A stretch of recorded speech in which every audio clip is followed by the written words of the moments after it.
Bahayanya orang-orang yang berpaham Wahabi apabila dibiarkan terus berkembang di negara kita. Adapun bahayanya itu, diantaranya yang pertama, kita dididik untuk menjauhkan diri dari golongan Ahlus Sunnah wal Jamaah. Kemudian yang kedua, kita dididik untuk tidak menghormati orang lain yang tidak sepaham dengan mereka.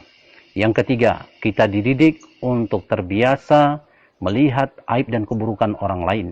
Yang keempat, kita dididik untuk tidak menghormati dan memuliakan para habaib. Yang kelima, kita dididik untuk menjauhkan diri dari para ulama, tasawuf, dan ma'rifatullah. Sahabat-sahabat sekalian, baiklah kita akan bahas satu persatu apa maksudnya dari bahaya-bahayanya itu. Bahaya yang pertama adalah kita dididik untuk menjauhkan diri dari golongan Ahlus Sunnah wal Jamaah. Menjauhkan diri bukan berarti menjauhkan diri dari ulamanya, ustadz-ustadznya, tapi menjauhkan diri juga dari buku-buku mereka. Salah satu contoh buku itu adalah buku yang berjudul Kunci Ibadah, di mana buku ini sangat banyak dan mudah kita dapatkan di toko-toko buku dan di pasar-pasar. Mereka sangat meremehkan buku ini dan melarang pengikutnya untuk membacanya. Tanpa kita sadari, kita dalam masalah kecil seperti ini, kita telah dijauhkan dari para ulama Ahlus Sunnah wal Jamaah. Jika kita dan anak-anak keturunan kita sudah masuk dalam paham mereka, maka pasti kita akan jauh ketinggalan dalam ilmu agama. Jika sejak kecil anak-anak kita sudah masuk dalam paham itu, pasti mereka akan takut membaca buku-buku orang-orang Ahlus Sunnah wal Jamaah. Seperti buku-buku yang berisikan doa-doa. Saking takutnya mereka terhadap sesuatu yang bid'ah, sampai-sampai banyak di antara mereka yang tidak hafal doa selamat. Kenapa? Karena mereka anggap bentuk dan susunan doa selamat yang kita baca selama ini pun mereka anggap bid'ah. Kalau Anda tidak percaya dengan apa yang saya sampaikan, silakan Anda coba pengikutnya itu satu persatu. Silakan dites. Pasti banyak di antara mereka yang tidak hafal doa selamat. Kecuali jika mereka pernah menjadi pengikut Ahlus Sunnah wal Jamaah. Itulah bahaya yang pertama. Kemudian bahaya yang kedua, kita dididik untuk tidak menghormati orang lain yang tidak sepaham dengan mereka, meskipun itu orang tua kandung sendiri. Jadi jangan heran jika ada anak kita yang masih kecil, yang masih SD, sudah berani memprotes orang tua, berani memprotes para ulama Ahlus Sunnah wal Jamaah. Tanpa kita sadari sebenarnya mereka telah merusak otak anak-anak kita. Karena belum waktunya mereka diajak untuk memikirkan masalah khilafiyah ini bid'ah dan itu bid'ah. Kemudian letak kebusukan ajaran mereka yang lain adalah kenapa yang diajak lebih banyak anak-anak dan orang-orang awam yang tidak mengerti ilmu agama. Kenapa bukan orang-orang dewasa dan orang-orang alim yang mereka ajak? Oh, ternyata kalau orang-orang dewasa dan orang-orang alim yang mereka ajak bisa membantah dan bisa melawan. Tapi kalau anak-anak dan orang-orang awam yang tidak mengerti ilmu agama, mereka taunya hanya ikut saja apa yang mereka katakan.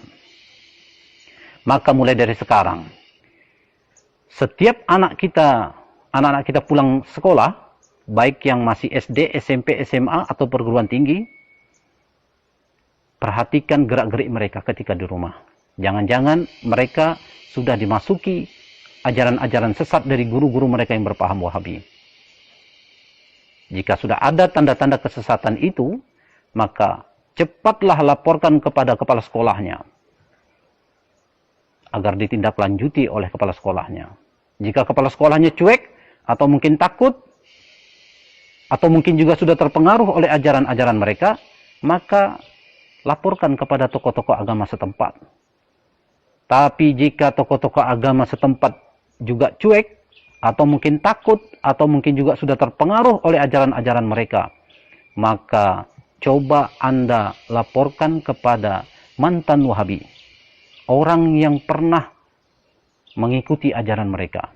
Kenapa? Karena orang Wahabi ini, karena mantan Wahabi inilah yang tahu bagaimana cara menghadapi mereka. Jangankan untuk membantah pendapat mereka. Sebelum mereka bersuara, mantan Wahabi ini sudah tahu apa isi dalam otak kepala mereka. Sahabat-sahabat sekalian, itulah bedanya kalau mantan Wahabi dan bukan mantan Wahabi.